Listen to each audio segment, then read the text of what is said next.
Welcome everybody to Discover Dorico for December. So today, if you're live, you'll know it's the 18th of December 2019. Obviously this is a week earlier than normal because the last Wednesday in the month would of course be Christmas.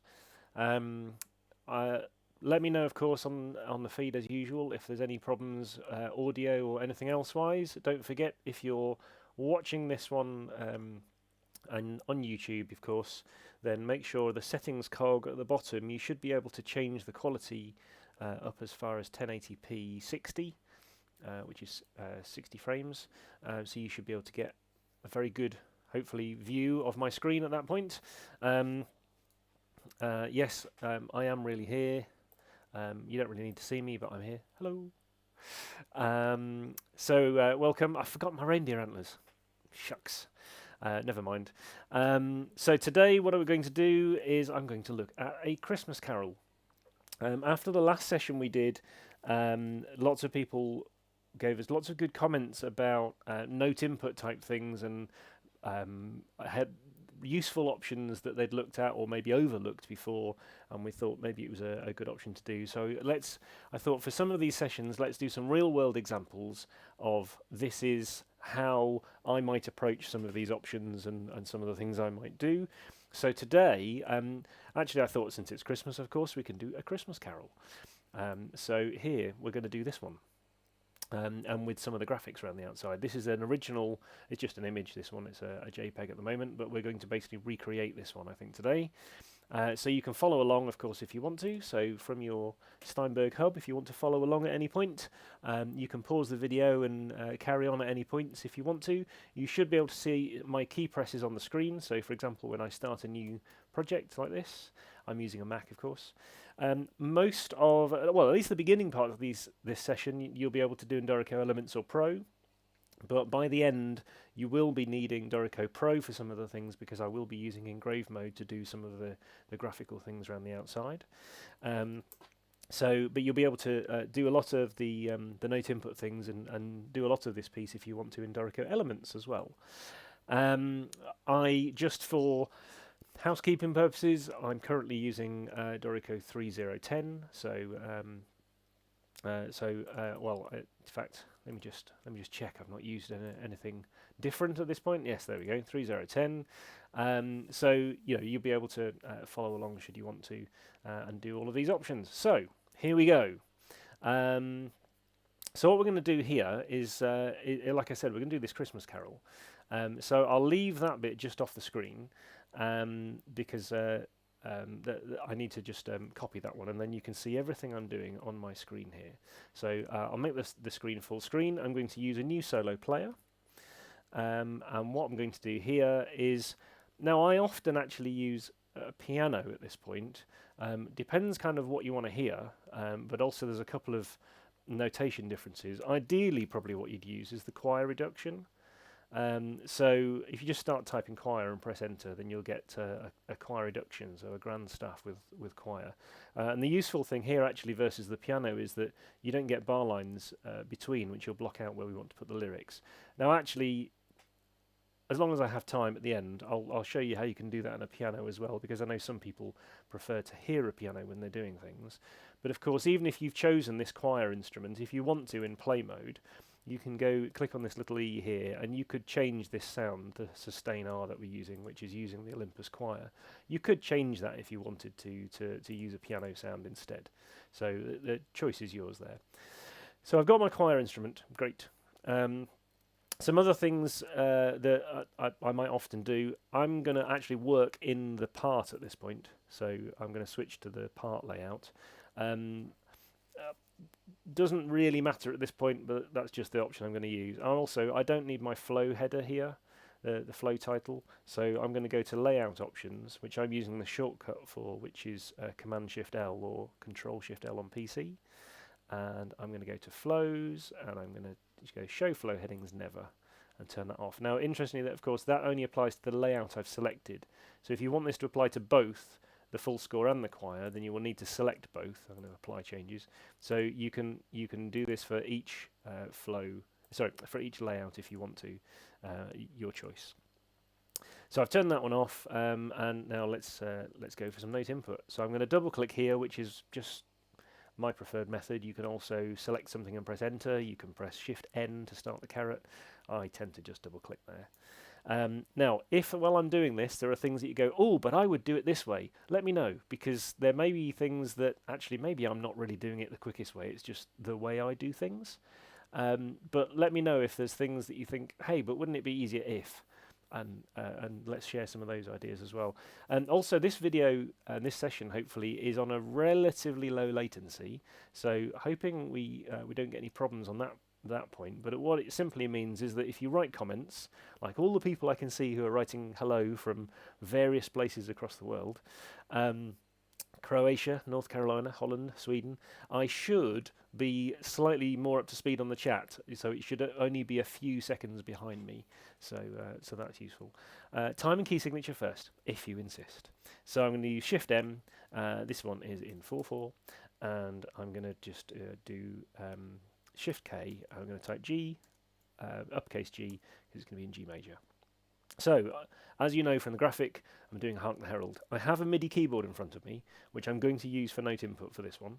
So, the way I would generally do this is for this type of thing, I don't tend to use live MIDI input. Maybe that's the way you like doing things and you want to. If you do want to do that, you'll have to add some bars. So, of course, in Dorico, you can only record in if there are some bars already there. But if you're doing step time input like I'm about to, then you don't need to make the bars first. So I've got the caret line, I'm going to press 6, so that I've got quarter note, or crotchet if you're me, and now I can enter some notes. Now, when you want a dotted note, you don't have to reselect quarter note and then dot. You can just press dot, which I do like, and I'm just going to enter some notes here. Now, I'm going to get to a point here where there will be two voices, so I'm only going to enter the upper voice.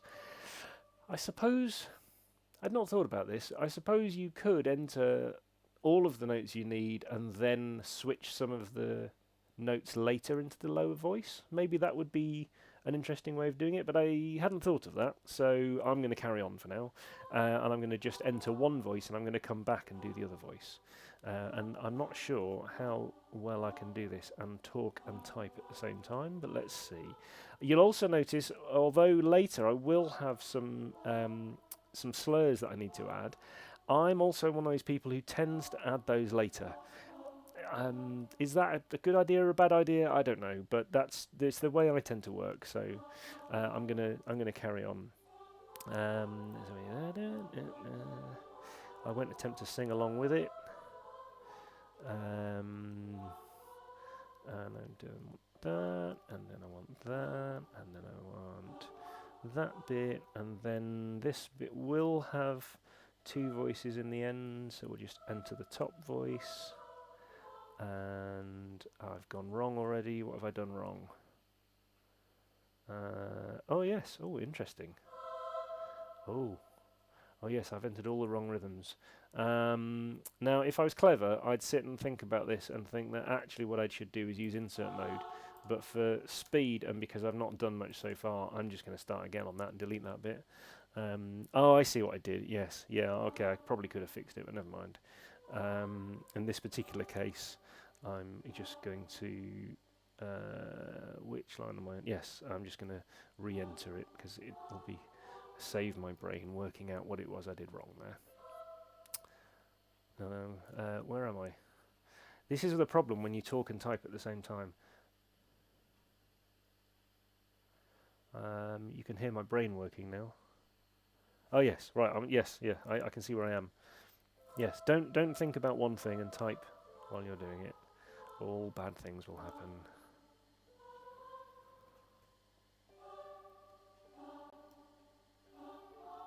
There we go. Right, so I've entered that first one. There's some comments here now. I wonder if some of the comments will be about the B1's stem. I think is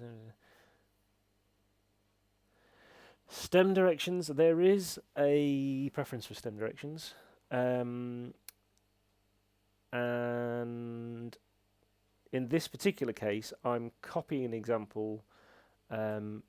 And these stem directions are are going to be at least the same as the original, but also there are some cases, for example, in this bar here, where the stem directions are going to change when I add some of the other voices later. So I'm not going to worry about that one too much just yet. Some other questions. Tim Rowe, yes, I'll get back to that. Bar 15. Was that where I was? Sorry. Daniel's on. Oh dear. Hello, Daniel. Well, you're answering some of the questions for me. Great. You've answered that one. Great. Quarter notes. Yes, I'll try and remember to say quarter notes. Thank you, Matthias. And there is a repeat by the end. It could be useful to put 4 voices and repeat. Yes, I'm going to do this one like this because I'm going to copy the exact example. I'm going to effectively be making that piece with the same options. I'm going to leave as it is. So now what I tend to do with this one is add in the extra voices later. So for example, in this bar, I know I'm going to need a downstem voice. So the first time I need it, I'm going to press Shift V to create. So you get plus to create the extra downstem voice for this staff. So now I've created that, I can just press 6 for quarter note and enter the 2 notes that I need. The way I tend to then work is to press Escape and or move back to this rest and use Edit Remove Rests, which I've set a little shortcut for to remove the extra rest that I don't then need in that bar. So in that. And I've said in previous sessions, there are things that maybe I would do differently depending on which file it is, what I'm doing exactly. But in this case, that's probably what I would do.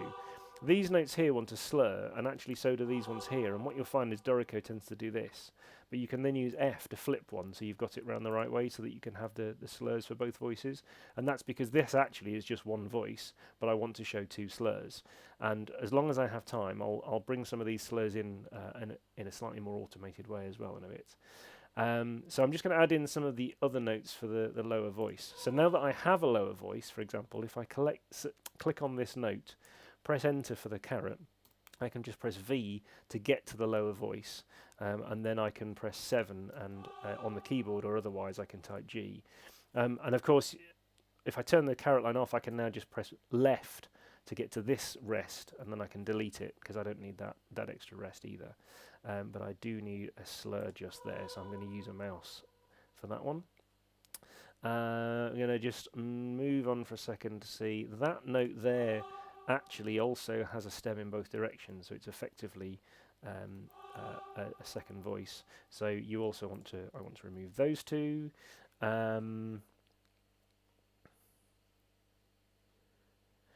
Yes, I think there's a question back slightly about the condensing feature. Yes, maybe you could in this case. In this particular one, I'm not going to, again, because I know I don't need 4 separate singers parts for this one, I'm only going to be generating this one page as an exact copy. I've chosen to do it this way and actually use separate voices myself here. So right, the other thing you can possibly do is when you're entering notes like this in a lower voice, if you stay in that lower voice and just move the caret line on, then when you get to other places where you need other notes, you don't have to keep switching voices. You can just enter the other notes. So this is another option might be to do this and just enter the notes in the lower voices as and when you need them by moving around to the right sections while you're in that voice, and then worry about the rests later.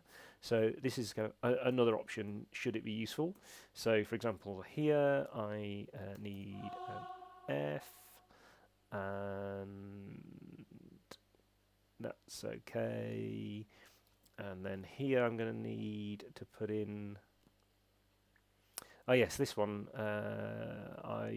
I've actually played this one wrong initially. This one should have been in a lower voice, and you could switch it, or you can re-enter it later if you want to, so that you can do it this way because they're in the wrong octave, of course, as well. So yeah, your choice which way you want to do those ones. And when you remove, for example, when you remove this extra rest that you've got in the lower voice, just here, then it will sort those stem directions out for me as well. And before I get sidetracked, let me just finish this bit. Change that by an octave because of what I'd just done in the previous bar. Right, so now I'm just going to remove a few of these extra rests. I'm just going to do this with the mouse this time because I was switching various methods of how I was entering these. So I'm just going to quickly look through these and delete them where I don't want them. You could use the, start voice, end voice thing, but actually I tend to just use the remove rests because that will set all the right properties for me. So that's the kind of first bit here. And then I'm going to, I'll do the lower voice as well quickly so that we've got that one. So I have a tiny MIDI keyboard, so I'm going to just switch octaves on that one and enter some of these. So, all right, bear with me a second.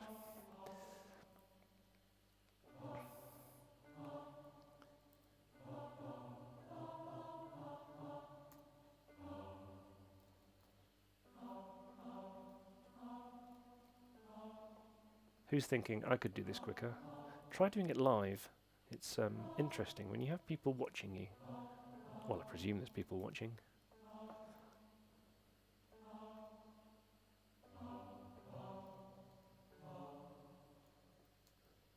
Where are we now? Here we go.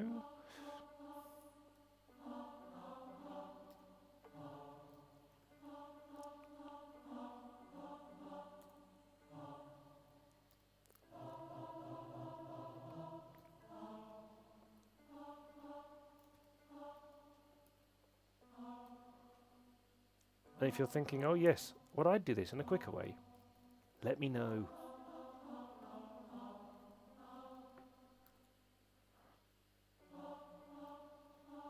Oh, I'm going to use my extend shortcut that I used in the previous session, so Alt-Shift-Right, because I forgot to add the rhythm dot while I was doing that one. I do that one quite a lot, actually, in practice. And then if I need a lower voice, of course, when I get to some of these bits, and I can't use V, because I only added a lower voice to this top stuff here. So for this lower one, I just need to do Shift-V once, and then I can add in the other notes in a lower voice. And I can either move along like this, or I can just select the bits where I want to put these notes, and I'll come back and remove those rests in a second. And then this bit here wants to be like that. This bar actually has the notes stemmed in both directions, so I'm going to enter the same notes again, of course, and that will give me the stems in both directions because it's two voices. And that one doesn't need any, that one bar doesn't need any. To jump between one bar to the next, by the way, I'm using Command right arrow, so Command left and Command right to move a whole bar because I don't need any extra voices or any extra notes in those bars. So I can do the same again now. That bar, actually this bar, while it's got those notes above up there, in a low voice, it's got a very low C down here, which is actually tied to a quarter note. So I'm going to extend that, crotch it for those of us in the UK, and put that one in, and then it's, what else has it got? Oh yes, it does that, and then in this bar we have that. So now I'm just going to remove some of these extra rests, so I don't need that one. We've jumped onto 2 pages as well, so we'll need to figure that bit out as well in a second. It's a question that's been coming up on Facebook about bringing things back into a previous page and things like that, so we will do that in a second. There we go. So that's that other voice. Also, there are some slurs I missed. So there's one there, and that one needs to flip. And there are some in a lower voice as well here. So we'll put some of those in. I think I've added most of them. If I've missed any, I'm sure somebody can let me know. Right, bear with me 2 seconds while I just check the comments, although I think Daniel's doing a sterling job of answering most of these, so bear with me a second.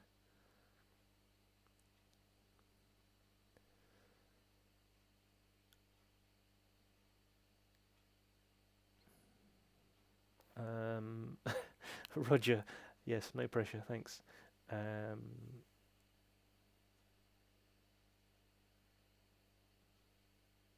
I think Andre Van Haren might have been watching one of our Christmas videos. Yes, it was evaporating, yes. And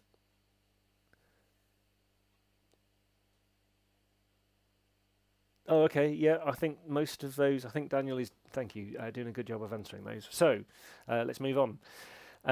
So the next thing, I think probably the next thing I want to add is the lyrics. So I can select a note. Oh, I just noticed actually. I hadn't noticed this before. That first note actually should be stems in both directions. There you go. Which means I won't want either of those either. There you go. So I'm going to press Shift L for lyrics.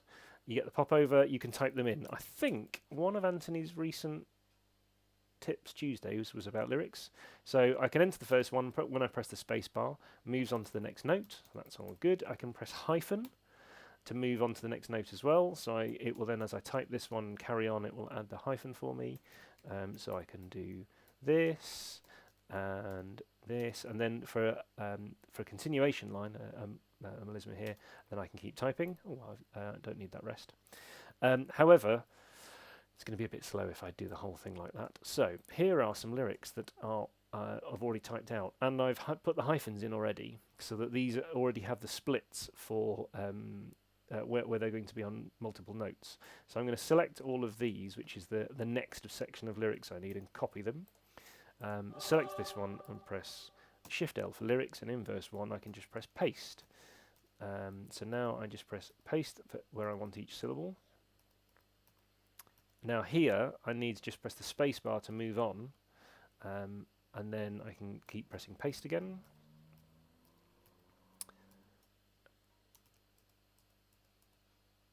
And this on the same, and then press paste. That one probably should have, oh yes, they should have some slurs. Let's come back to that. Oh, my mistake.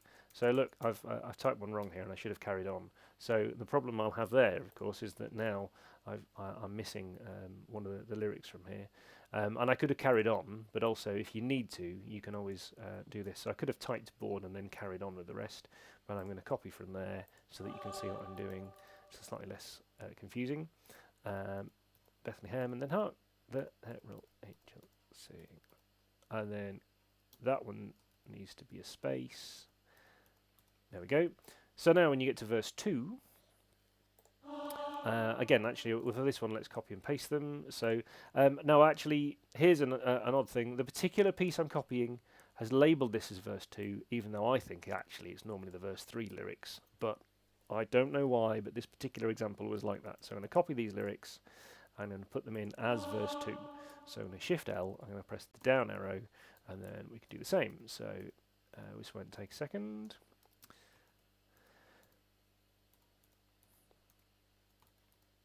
While I'm doing this, have a think about what examples would you like next? An orchestral one, a big band score, a lead sheet? You know, what would be useful to say? You know, how would I do this?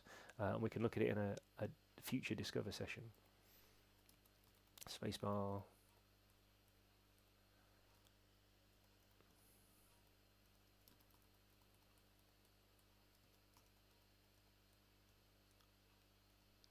It's quite silent, isn't it? Oh, I've done it again. Right. All right, and now I don't need to copy anymore because this line's exactly the same both times. I don't need it twice, and again, the example I'm copying has only labelled it once, so that's fine. If you want to label these, if you're using Dorico Pro, then in engraving rules, there you go. In engraving options, you can turn on the lyrics option. If you're in Dorico Elements, and you can do it in Dorico Pro, you can also turn on verse numbers down here if you need to in the properties panel. So you can select a word, turn on the verse numbers should you need them that way. But if you're using Pro, normally I would just use the engraving options. I also realised, because this one needed some slurs, so let's put those in as well. Let me just check. Bear with me a second. Sorry, Dan. Yes, Hark the Herald in G major. I said I'm copying an exact example. And it's easy to play in G major. No, I'm copying the exact example, so that's why it's in this key. That's why it's this particular option. Also, I know there was a conversation on Facebook somewhere. Was it Music Engraving Tips?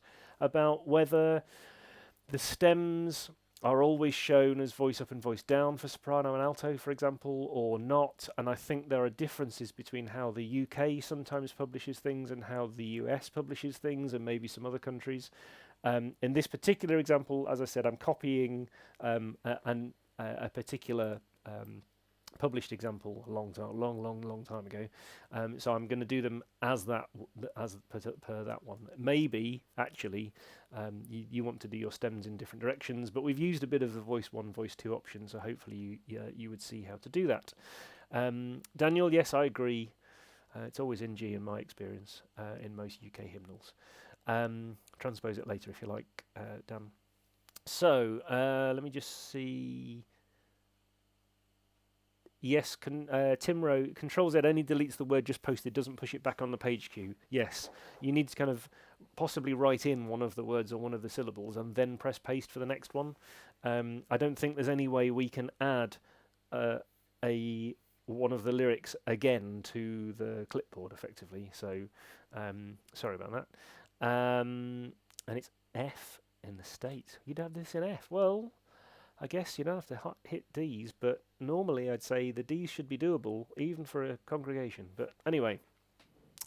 Right, so now what I want to do is some of the other bits. So I've got this basic option, but it's on 2 pages, and we want to look at how we can make this fit, because it was all on 1 page in the original.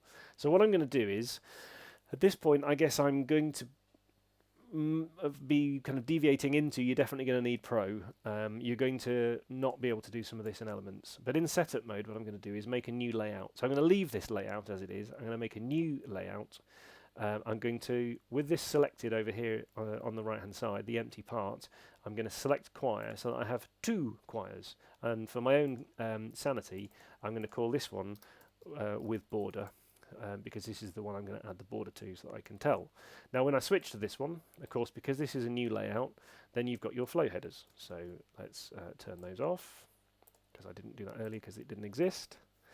Also, you might find that, for example, you get slurs like this, where I'd flipped them in this layout, but they haven't flipped in any other layout, and in the full score they aren't.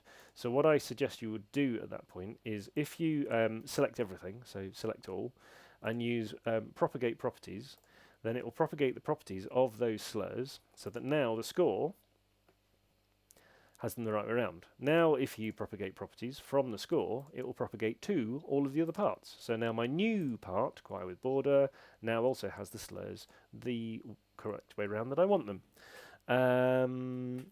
So I just thought, in case you find that useful, because propagate properties can be useful just to get the properties, so the flip direction in this case, of those, and it gets them the right way around. The next thing I wanted to look at, let me just check I've not missed anything. Yeah, that's okay. So now on this version, I want to add a border. So in engrave mode, so you'll need to be in Pro at this point. I'm going to do this with a master page, actually. I could just manually edit this 1 page, but actually I'm going to do some of these with a master page. And I want all of the music to be on the first page. So in engrave mode, what I'm going to do is select this first note, or stem in my case, and I'm going to command select this last bar line. So because I want everything from this note to this one to all sit in the same frame, to sit in this 1 frame. So I'm going to press this make into frames button, and it will make everything fit. It looks a little bit more cramped at this point.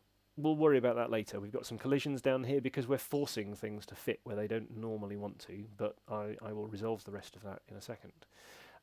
So at the moment, I've now put everything onto 1 page using make into frame. We don't call it make into page, we call it make into frame, because you might have more than 1 frame on a page, and you might be making things fit into that 1 particular frame.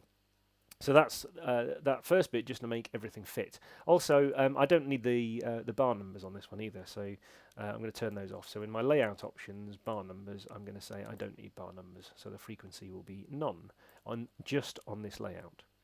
So that's the bar numbers gone, and the signposts, I don't need those on at the moment. So in the view menu, you can turn these off from signposts, hide signposts. I've got a little shortcut to toggle all of those on and off at various times when I want them. They are a bit cramped, but I don't know the size I want to put these in yet until I've also got the graphic in.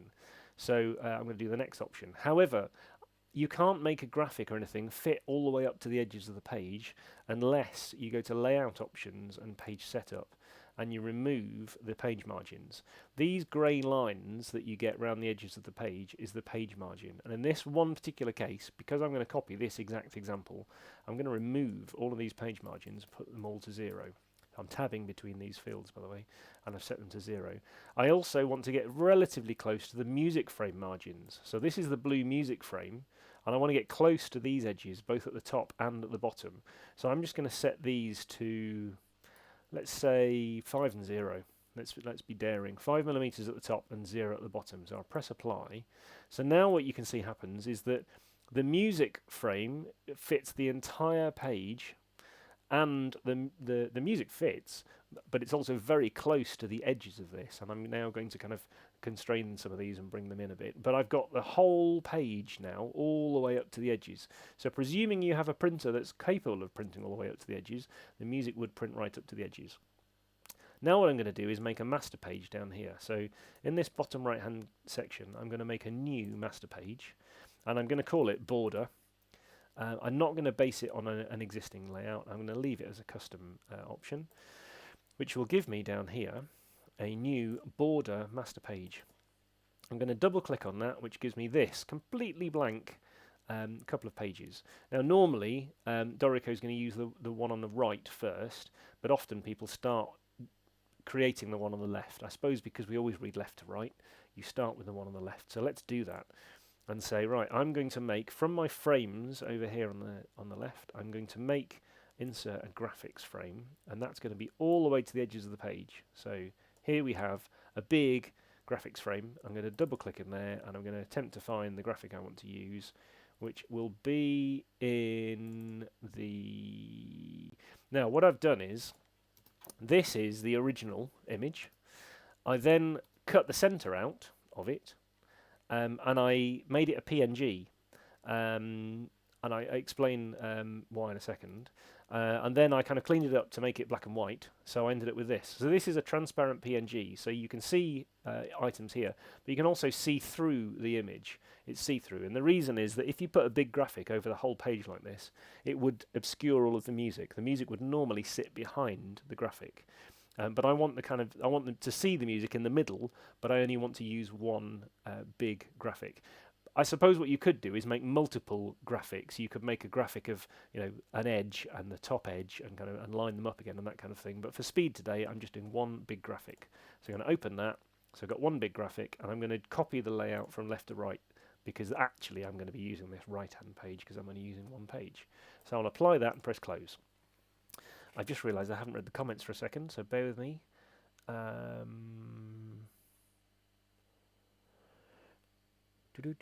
There is some talk about developments that would make propagate properties unnecessary, but at the moment it's necessary. So Andrew, sorry. At the moment I'm showing you how I would use it because it's still necessary at the moment.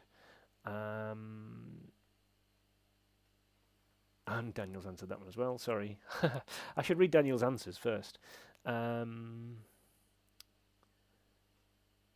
And Tim, yes, nothing is trivial, but that one in particular, for the Control Z and the lyrics, he even less trivial than normal, I think.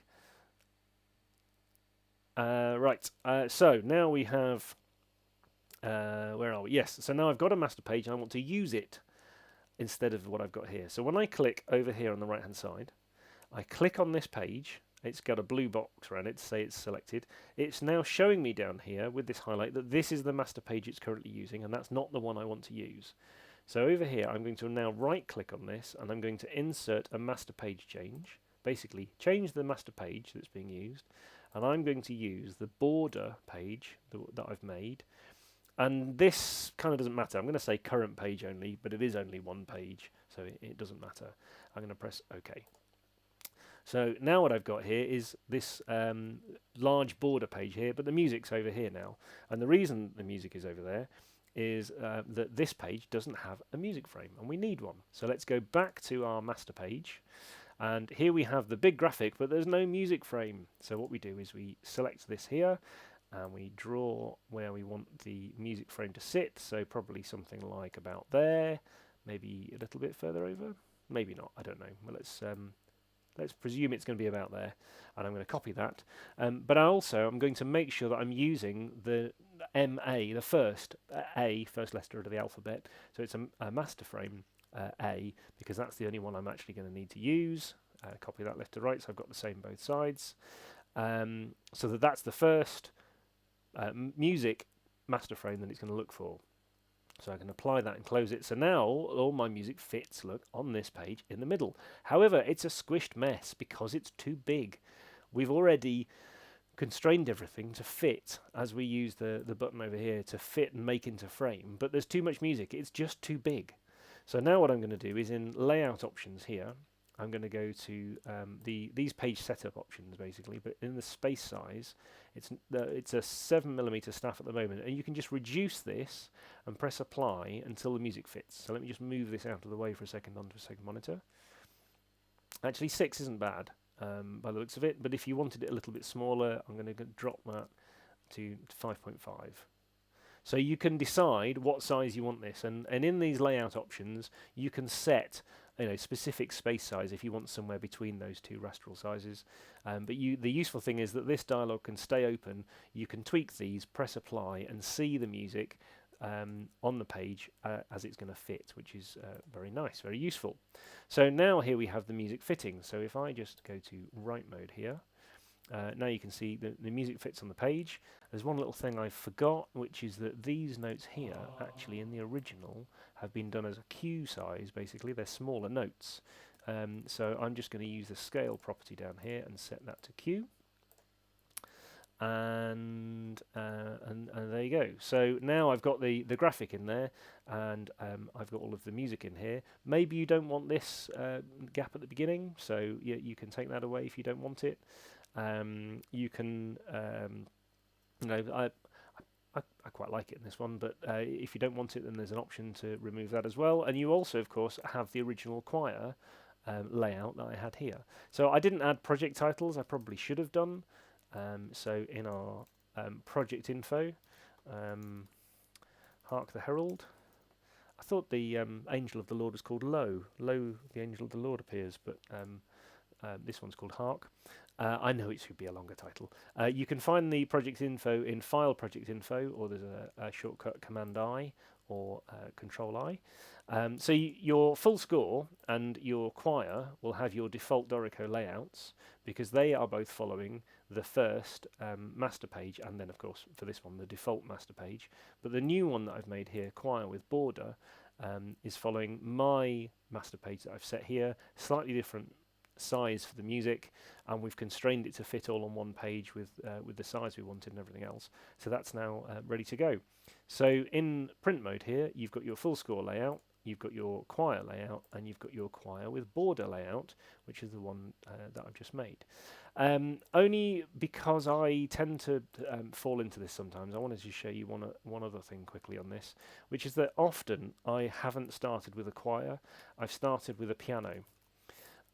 So in my full score, I'm just add a piano. I'm just going to select this bar, use select more just to select all the way to the end and all of that one, and I'm just going to click it into the piano. And the reason I want to do this is just to quickly show you that in the piano part, I often end up doing this. I start with the piano, and then I realise I need to add lyrics. So if you go to engrave mode and click on the first bar line here, and then just press backspace, delete. Then it will delete the join between these so that your lyrics don't crash into it. So if you're the kind of person who actually wanted to do this in a piano layout and have a piano sound for this, then you can do that if you want to. And you could have done the rest of it the same. If you quite like the choir sounds, then of course feel free to use those.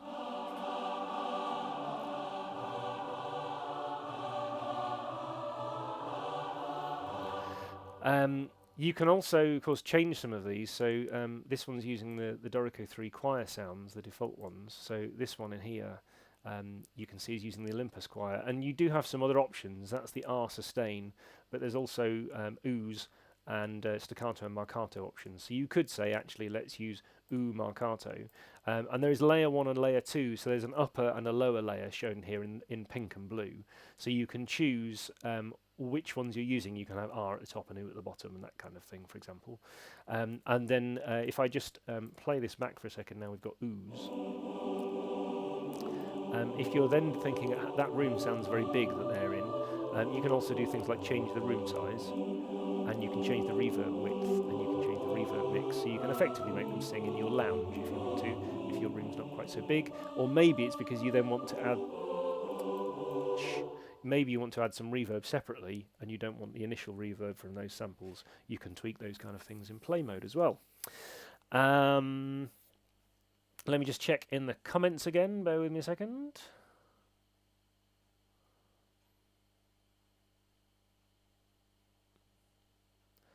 Some questions about engraving and lining things up. No, although sometimes you can line things up to the edges of page and that kind of thing, which can be useful. You'll also find with some of these, when you select some of these frames, for example, that if you need to, then you can use the controls in the properties panel to see what the dimensions are. So if you had more than one frame and you wanted to line things up, then sometimes that's useful to mathematically line things up. But yes, we do aim to put some other tools in for that at the moment. Let me just check. Daniel's answered that one. Thank you, Daniel, about tuplets being sticky. And let me just check. Herbie Hancock. Oh. Okay. Hi, Herbie. Julian says... oh, I see. Harmonic in notation for tab. Are we talking about guitar tab for tab, I think, and tablature? Not sure. Can I just say at this point as well, as with any of these Discover Dorico sessions, if you have any questions that I don't get to, don't answer, or you think of afterwards after the session, you can always email me on discoverdorico@steinberg.de. Discover Dorico is all one word, discoverdorico@steinberg.de, and then I'll get those and respond. So if there are any questions that I miss in this, then please let me know. Sawyer Soman, a video about how to integrate Cubase and Dorico. There are some things you can do with that, and there is already a video on our channel about dragging MIDI regions from Cubase into Dorico, for example. If there's other specific things as well, then maybe we can look at a video. There are more things that we would like to do between the Cubase and Dorico teams in the future as well. But again, if none of that answers the question, then please let me know, and we can certainly come back to that in another session. So discover Dorico at steinberg.de.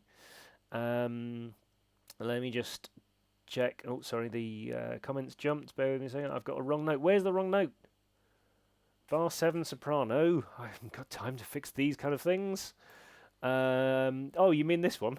This really obvious one. Yeah, good point. I wasn't actually listening to playback, was I? All right, Alt down. There we go. Thanks, Dan.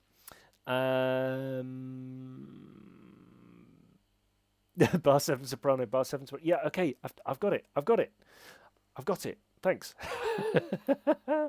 And can I change it? Yes, I've done. Yeah, great. Done that. Horizontal lines in progress. Yes, I don't need them in this project anyway. Ricardo says the sopranos will sing a D anyway. You mean they're not reading the music?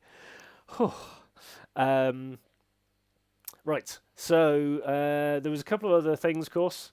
As always, one very quickly. If you wanted to, in the original, the slurs were actually tighter to the note heads. So one of those things you can look at if you want in engraving options, in slurs. There's some design options for these. In particular, this will be the stem side options, and there's horizontal offset from side of stem and vertical offset from side of stem. So, for example, if I change this one, then and press apply, then these will jump in a bit closer. In fact, if I move some of these, and you can see them happen. So let me just move that one over and press apply. You see it jump. And if I move this one back like this and press apply, then you'll see it jump. So you can have some options like that if you should you need them to bring the slurs in a bit closer, and you'll see that will happen all the way through the score. So then it means you don't have to drag them all manually. I do like the options when you don't have to drag them manually. Talking of which, you'll be able to see from here, I haven't dragged any of the staves at all. All the spacing is done automatically. The note spacing is still done automatically. So I've not used any dragging options to get all of this onto one page or anything else. These are all of the particular options. And Christopher Fryman, when we have retrograde, I'm sure we will let you know. And the same with inversion. So I wanted to show you that in kind of, as quickly but as concisely as a way as possible. So what should we do in the next session? Should it be an orchestral page of something and how we would construct that? Should it be film score? Should it be a piano piece? Should it be a lead sheet, a big band piece? Let me know what you would like to look at next in the next Discover session. I also have a file here that I was sent by my German colleague Markus. You might remember he was doing the live stream in German when we announced Dorico 3, and he sent me this file today, which was interesting because it's very similar in that he's also done the same with the page margins, so that in engrave mode he's gone all the way to the edges, and there's a little graphic at the top for the top of the tree here. So here's a graphic, and then the rest of it is notation from Dorico, and he has of course tweaked the bar sizes of this one.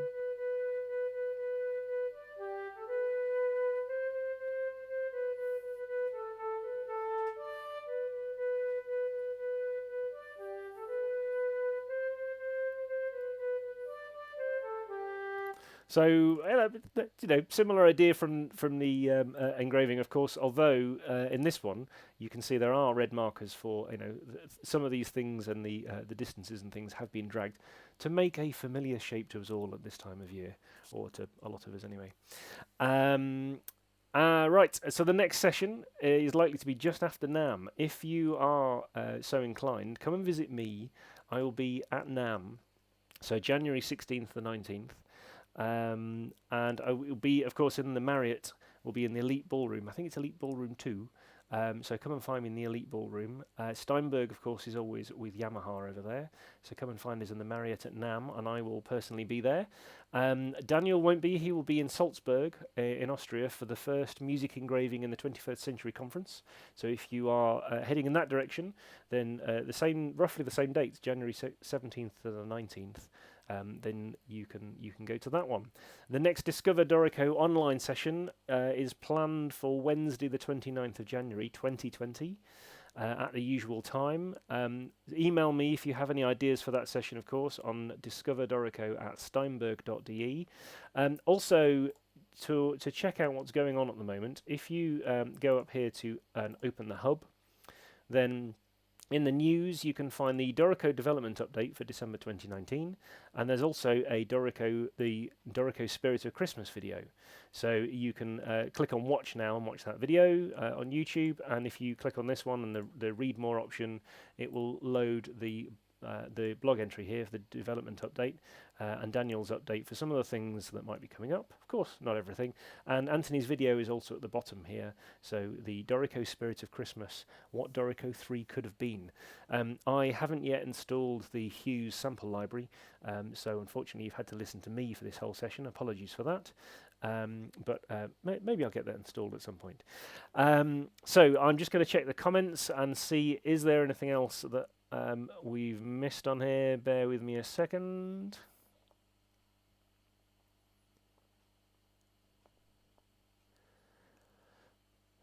Yes, Daniel's off to, actually, funnily enough, sing carols. I think a lot of us are at this time of year. Big band, yes, okay, yeah. If you have a particular example of this page of big band to be really useful, please, then feel free to send me a PDF of a page and say, can you do this in one of your Dorico sessions? That'd be great. So discover Dorico at steinberg.de. I'm sure we'll do a Roman numeral auto insert at some point. Is that Jono or Yono games? Let me just, whatever hasn't been tackled yet, that's always the tricky one. What do you want to do in the next session? And yes, if you're going to NAMM, Bob, I'll see you there. Come and find me in the Marriott. Film score, yes. Julian, if you have a kind of example of this page of a film score in Dorico, please, then send me one. I would have thought in one of these sessions only manage maybe a page, but yes, by all means, send that over. A British style brass band. That'd be great, Christopher. We could try that. Maybe I'll ask Ben if he's got an example that he would like to use. Copying a drum chart. Yes, we've done some things, Jasper, on drums before. But again, if you have a particular example, let me know. There are some things on jazz drum stuff that we've done and other drum notation before. But yes, maybe that would be useful. And yes, the design, well, as I said, I was copying a particular very old example, unless you're referring to the Christmas tree, I'm not sure. And I think that's probably mostly it. So I'll answer any of the other questions if I can on the comments. Anything I don't get to, or you've got any questions afterwards, if you weren't watching this session live, then please email discoverdorico@steinberg.de. And in the meantime, from all on the Dorico team, and all of us at Steinberg and Yamaha, wish you all a happy Christmas, and I will see you in 2020. Thank you. Bye.